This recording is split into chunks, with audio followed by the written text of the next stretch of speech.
Coaching in Session, your exclusive destination for unparalleled personal and professional growth. With your host, Michael Rearden. Whether you choose to live within limits or break free, your mindset journey begins here. I know you are not a piece of toast, and I'm not here to butter you up, but I will. You were meant and you were made to do something that only you can do. Now, of course, people can do things very similar to you. For example, the podcast. There's many other podcasts that do things similar to me that are more successful in the terms of views and notoriety, things along those lines. But no one can truly be who you are. No one can truly mimic exactly what you can do. Now, they can get very close. I remember when I was cooperating teaching, and my cooperating teacher, his name was Ken Trapp, great guy, and he had a way with teaching. One of the things I struggled with when I went in was the skill aspect to what I needed to do was music. And the singing was bad, the playing was fine, but I wasn't able to give the learning to the students the way it should have been presented. I'm just a fledgling. I'm just a little bird on the branch, and I don't know how to fly yet. I had many years of experience with management, with dealing with children. Like, that wasn't the hard part. It was relaying what I knew in my mind and making it effective for the class, right? For the school. I remember the first time I had to do one of my presentations for the professor, and she would come in and she would do an evaluation to see you have a total of 3, or sometimes 4. And when she went in for the first time, oh man, it was bad. It was terrible. He was kind of cringy. She was cringy. It was 40 minutes of suffering on my end, the kid's end, and of course their end. And it was just so funny because at the end of it, he was like, we got a lot of stuff to do. And the professor was like, that was no good. I'm worried about you. Like, you're not going to be able to survive as a teacher if this is what you're presenting. And I said, yeah, you're right. You know, what do I need to do? And I remember that day at the end of the school, he basically took over because he saw I was kind of down and out, like I was kind of depressed. At the end of the day, he was like, you have to fix this. And I said, yeah, you're right. And I was just thinking about how I'm going to fix it. I went home. Didn't really want to eat, but I ate, and I kind of just stayed in bed, and I just kept thinking what I needed to do. Now, I figured out what I had to do, right? I figured out the plan. I figured out how to enhance my skills very quickly. I figured out the structures I needed to, put in place for me to be successful. And by the time the next evaluation came by, teacher came in, I was more confident. I knew exactly what I needed to do. It was almost reminiscent of looking at him teach. And what I did at the time was I mimicked him. I said, I'm going to mimic him, his playfulness, his confidence, everything. I'm just going to mimic it. And even though I might have not had it fully yet, I said, I'm just going to mimic it, right? I'm going to play the role. After that lesson, the professor and even him, he was like, that was amazing. That was great. It was fantastic. And there were some things I added in there, my own flair, to make it my own, to make it natural, where he says, I love what you did there. I'm going to incorporate that too. And that was a huge boost of my confidence because I'm saying, hey, I'm looking at this man for being so amazing, so great, and for doing something. And I said, you know what? He's over here saying that I did something that he's going to incorporate in his lessons. And I said, wow, even though I thought I was just mimicking him, I was just kind of following the patterns. It wasn't, I guess you can say, true in the aspect of you can try to mimic someone, but it'll never truly be exactly the same. I've learned that day that there's going to be things that I'm good at, that I shine in. And when people, they hang around me, they get coaching and they get lessons or whatever it is from me, they get something unique. They get something that no one else in the world can provide. Now, of course, everyone can teach someone how to swim. Anyone can teach someone how to play guitar or piano or something like that, right? They can probably do it better than me. But will they do it in a way where the person, the recipient, is going to say, I remember Michael Rearden. I remember that teacher. I remember when I was down and out and he helped me or he helped me understand this, or this process. He helped me get through my divorce, or he helped me find the relationship of my life, or my dreams of, my hopes and aspirations. All of these things, of course, can be provided by someone else. I'm not saying that I'm the only one. Sam Smith said it, and I'm like, I know I'm not the only one, or something along those lines. You don't have to like Sam Smith; he's losing it a little bit, but regardless, right? There are just so many people out there in the world, but there's something inside you that the world is waiting for. And so I wrote this article here, The Power of Execution and Action, Turning Intentions into Results. Now, this article is talking about exactly what I was just saying, that there's going to be many people great. A lot of people have great ideas. You have great ideas. I have a client. He has maybe 4 or 5 dozen inventions in his mind, things I would never thought of. I'm not an inventor. I think of some things here and there. You have a baby and you're like, wait 1 second. This baby's doing this. Let me see if Amazon has it. Amazon doesn't have it. It's a beautiful invention, right? Now, of course, you might only sell 100,000 units of that, item, but that's still progress, right? You're getting your ideas, you're getting your inventions out, you're making a name for yourself. For the people who don't even allow their inventions to kind of come to light, or their ideas to come to light, what disservice are you doing to the world and to yourself? That client of mine, with all these inventions, they could make the world a better place. Now, I'm not saying that every invention will be successful, right? I'm not saying that every invention is going to be a hit and is going to make a lot of money, but we can look at the ones and saying, I think this one is going to be a hit. For example, they made a whole series or show, Shark Tank. It's called Shark Tank, where people invest in businesses, right? And they're like, oh, wait, this is a hit. This is great. The Ring doorbell. I have one. Do you have one? That was on Shark Tank initially, right? And then people were like, no, this doesn't make sense. And sure enough, now it makes sense. It's the same thing as with Uber. What kind of person wants to go in a stranger's car? I mean, you go on a bus. I mean, you go in a cab, you go on a subway. So what's the difference between going in someone's car who's not a taxi driver, who's an Uber driver? And it's very different mindsets, right? And it's the same mindset as people today are maybe not going to get an implant in their body, like something like can scan, or something that's like, like an IED, like a reader or whatever it is. And you're able to use it as identification, where everything is just like a chip reader, right? Like you're a dog or something. Well, there's a good amount of people who won't do that. However, in a couple of generations, they're going to say it makes sense. Why would I not get this implant? Why would I not do this? Because it's a different time. It's a different mindset. We have to understand, as we're progressing, there's going to be new mindsets that develop, and you have to be able to understand what is the current mindset. And so we're going to have all of these wonderful ideas that come up in our head. We're going to have all of these wonderful inventions to be made or businesses to be started. But do you start them? Because there's always going to be something new that is coming out that is necessary. Uber once didn't exist. Amazon didn't once exist. Walmart didn't once exist. We didn't need all of these graphic cards from NVIDIA at one point in our life. So we have all of these opportunities out there for people, businesses, if they want to be a business person or start a business or start something, that they can do it. There's no way that one person can monopolize things. And I understand like computer programs like Apple and Microsoft, right? It seems like there's a monopoly to that, but it doesn't mean that you can't shake the system. Look what happened with MySpace. MySpace was there, everyone was on it, but then Facebook came along. There's another social media platform.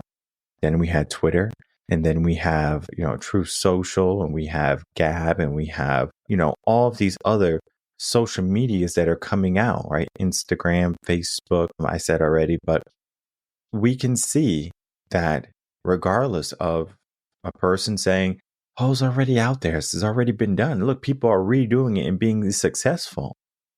And there's a new Instagram platform right now. I think it's called, I don't know, it's called Thumbnail or something. I forget what the name is.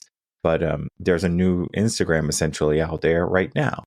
right? We can look at, a different Zoom type of thing, right? We have Google Meet and we have Zoom. You can make a third one, right? Maybe you have an idea for making something that's better than Google Meet or better than Zoom. All of these ideas are within reach, right? You can do that. We are in a time where there's so much freedom in what a person can do, what a person can say, even. A person can be something in their life and a person can be nothing in their life. And that is where we have a problem. Because if I said, you can be great, and as I said, you are great, right? There's something that only you can do. But you have an option, right? It's a choice.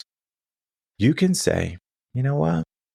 Even though I can be amazing, even though I can be great, even though I can, create some change in the world, I'm not. I won't. And this is where many people, they get stuck. They say, I have all of these, potentials to bring to life, but you don't. I won't. I shouldn't, right? There's so many naysayers that are going to have doubts, that are going to belittle your idea. Maybe you have a great idea and someone says, that's a stupid idea. And you're like, I guess it is a stupid idea. What was I thinking? I'm sure there's many inventions out there, things that are out there right now, programs that people probably said, hey, that's not really that great. The fidget spinner things, like maybe people are like, why would someone fidget spin? Like, why not just spin your hand around or something, right? $1 million business, right? You sold it for millions. Then again, you don't have to just create a fidget spinner. You can do something else. You create a puzzle. You create, something for the house that, cleans the house, right? The Roombas and things like that. Those are not so popular because there's just so much clutter in people's house. So you can figure out how can you create a system that can maybe get around easier in the home and not have to worry about, oh, do you have a carpet or do you have all of this furniture or boxes or something like that? There's things like that. Or if you don't have nice, smooth floors, like, for example, we have stone floors in our house and the stone is like jagged. So it's like uneven. So I couldn't even get a Roomba if I wanted to in this house, because if I did try to get a Roomba, it would always be like getting stuck and it'll be a problem and it'll be breaking. And I said, you know what? I don't want to deal with all that nonsense. Well, I said, okay, what can I do? I was like, well, just get a vacuum, right? Get a mop, right? Old school. Sometimes old school can be great, right? It could be still good. But then again, it doesn't mean that we have to do what was always been done. So if you are a person that says, oh, it's always been done this way, right? You get a mop, you get a broom, but then there's vacuums now. There's so much more potential. This is not to say it's only about inventions. I'm just thinking about all these inventions because one of my clients, he has all these inventions. I'm just thinking, like, why are you not getting these inventions out? And of course, we can do it in a way that's going to be appropriate. For example, if you have all of these inventions, right? We maybe pick the one that is going to be the most likely to succeed, or maybe the one that has created the most interest, meaning more people are interested in this than what you have on the paper else, right? So if you have 50 inventions and maybe we do a survey, what invention would you like to see or would you use in the coming weeks? And maybe they say, oh, I need a new type of mop. I need a new type of video service. Zoom is not working. I need a new home camera system or something, right? There's many options when it comes to what you can do next, right? And of course, you can look at where the world is going and then you can plan for it. But sometimes you can't plan for things, right? Look what happened in the pandemic with COVID, right? Amazon made a killing when it came to, people being able to order things and have it sent to their home. Zoom made a killing. How can I interact with people I can't physically touch anymore because of an illness or a sickness? Schools incorporated Zoom, etc., right? All of these things popped up because of a need, right? It was now a necessity. Today, it might not be a necessity to be on Zoom or to need someone to clean your house or to send a package to your home. That might not be a necessity, but you do have to operate in the terms of there will always be a need for something. For example, we always need food. We always need water. We always need shelter. We have a lot of shelter now. There's a lot of people who are leaving from Florida and Texas, and there's a surplus of homes. And so the home prices are going to be going down or just adjusting. It's not to say it's because of the president. It's because of what's happening, right? The supply and the demand. We figure out what is necessary, what is not. And I just think about how a person can have all of these ideas and they don't take action. They don't execute. Imagine if you owned a company and in the company, you had to do all this work. But you said, you know what? I'm not going to do it today. You were the only one to do it. You wouldn't go anywhere, right? Imagine if your house was dirty and you said, I have to clean this house, right? And you don't make a call to the cleaners, or you don't get up and clean the house, or you don't buy the cleaning supplies. And guess what? The house never gets clean. Maybe you want to start a relationship, but you don't go on any dates. You're not on any dating websites or something like that, or you're not speaking to anyone about, hey, you are interested in looking for someone. So if they know someone, to pass them your way or something, or to let them know who you are, and then you can start a relationship or a conversation, right? No one will know.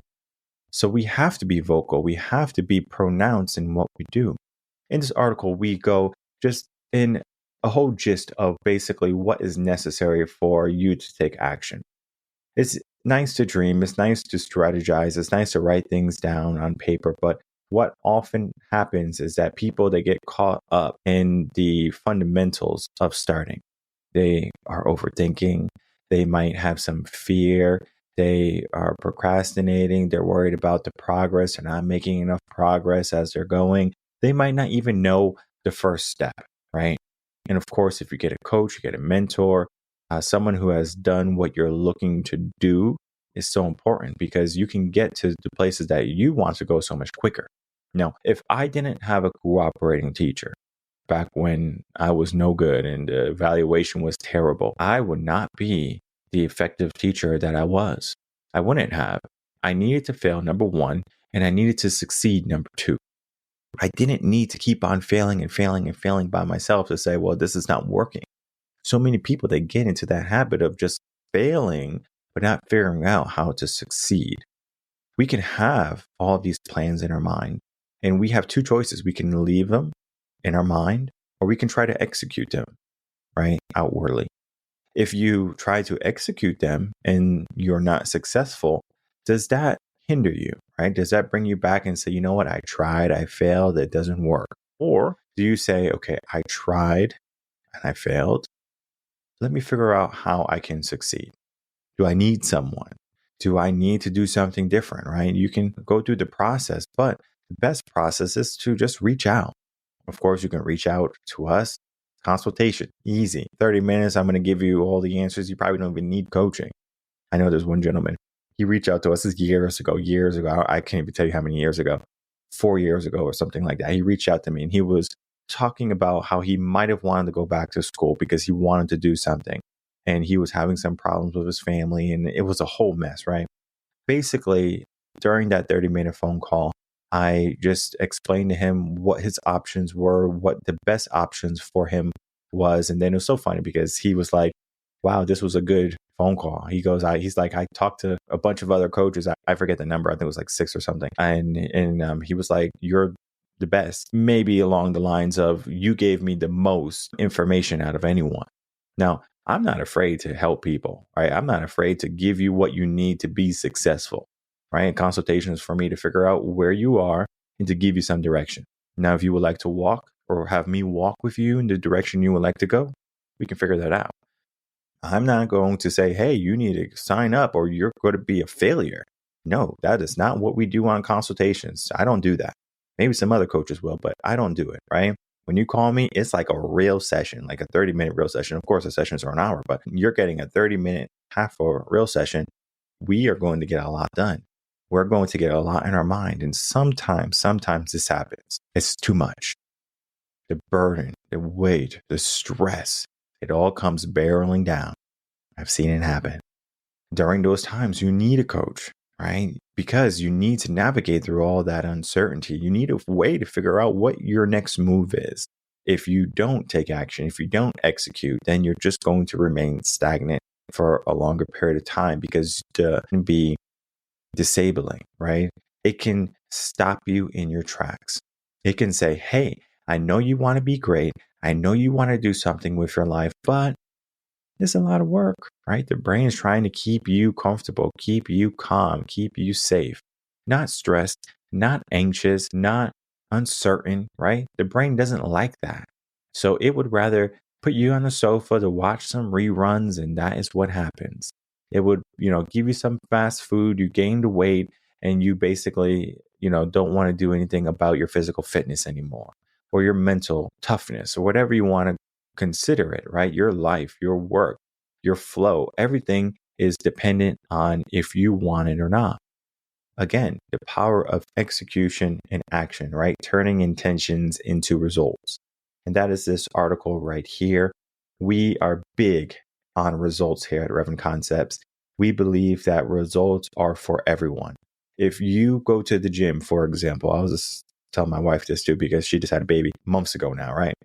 She was like so worried about like, oh, I'm not seeing any changes in my weight. And I said, listen, you act like you didn't carry a baby for 9 months. You know what I mean? Like you just had a child in you for 9 months. You had a hormone going crazy. You were eating all these things. And now we have an opportunity to get back. So you can't expect in 1 or 2 months that everything is going to be okay. We have to lay the foundation, right? You just don't pour cement, right? You dig. Second, you frame. Then you assess, making sure everything is level. And then you pour. You just are not saying, I want the result of having my foundation, right? The cement. You figure out everything that needs to happen before that. The same thing is true in your businesses. The same thing is true in your relationships. The same thing is true for everything you want to do in life. There is a plan that has to be there. People don't go to war by saying, I'm going to war with you. I'm not going to have a plan. You're going to war with someone and you don't have an army. You don't have an arsenal, or you don't have the mindset for victory. You just have the mindset for war. You have the mindset for the idea of what you would like. And yeah, sure, that's a great dream. It's a great place to begin. But can you execute 100%? And can you execute until whatever you're trying to accomplish is fully done? A lot of people, they start and they stop. Think of the treadmill, right? How many people they get on and they're like, whoa, this is tough. Life can be that treadmill. Life can be tough, but you have to be tougher than life. You have to be the person that says, you know what? I don't care what everyone else is doing. I don't care what anyone says about me. I have all these wonderful ideas I want to present. Because I understand now, right, after listening to this episode, that there is something that only I can do. What is that thing? And I encourage everyone to figure that out. This article doesn't talk about finding your thing, but of course we have articles in the past, your purpose, your why, all of those things, your vision, your mission. That was just a couple weeks ago, right? You can listen to that. You can read the blogs on our website. You can sign up for a consultation, whichever one you choose, right? You get to say, okay, this is the path, this is the avenue that I would like to go on. And you go on it and you stay on it and you stick to it, because it might take you years to be successful in the terms of what success might mean for you. But then again, someone might have success in 15 minutes, right? We look at some, people who are streamers or social media personalities or whatever, and they're young, right? They're 18, 19, 20, 21. And you're like, whoa, I'm 50, I'm 45, I'm 30. And they're so successful. Well, we're not comparing ourselves to people. We're not saying that we can't do something because someone else did it sooner. We can look at great people that have waited to have success in the terms of what success is. Colonel Sanders, we talked about it, right? 65, 67, around there. Most people might not even reach success until they're like 45. So if you're not 45, or if you are 45, you have to give yourself a mindset of, okay, I'm not 45 yet. But then again, if you're not planning for success at 45 and you're just thinking about success will come to you at 45, then we have a mindset problem. Again, this article is not only talking about the ideas that we have in our mind, it's talking about how we can execute them, how we can take more action in our day. Of course, we can develop schedules, we can create calendars, we can get accountability partners and coaches and mentors and guides, of course, that are going to help us execute, to help us take more action in our day. All of these things are good. But at the end of the day, regardless, you have to be the person that wants it. Because I can want something for you truly. Like if you contact me and you're like, Mike, I want this. And I say, okay, I want it for you, but you have to want it more. I can want it as much as you want it, but you have to want it more. Because the reason is, just because I want something for you, it doesn't mean that you are going to do the actions to get what you want. I can't help you get a relationship. I can say this guy's good, go on a date with them. I can say this girl is good, go on a date with her. I can say this job is good, go apply for that job. Maybe you get the relationship, you get the job. Maybe you're happy in it for a period of time, but then maybe you outgrow it. Or maybe it wasn't exactly what you wanted because you didn't want to do all the investigative work. You basically just said, well, Michael said to do this and I did it, right? You have to want something. Because if you're telling me you want something, I say, okay, let's go for it. But deep down, you have to be brutally honest with yourself. Not only are you doing the things that you're supposed to be doing, but also looking at the things that you're not doing. Because it's easy to say, this is my to-do list. But what about your list of things that you were supposed to do that you never done?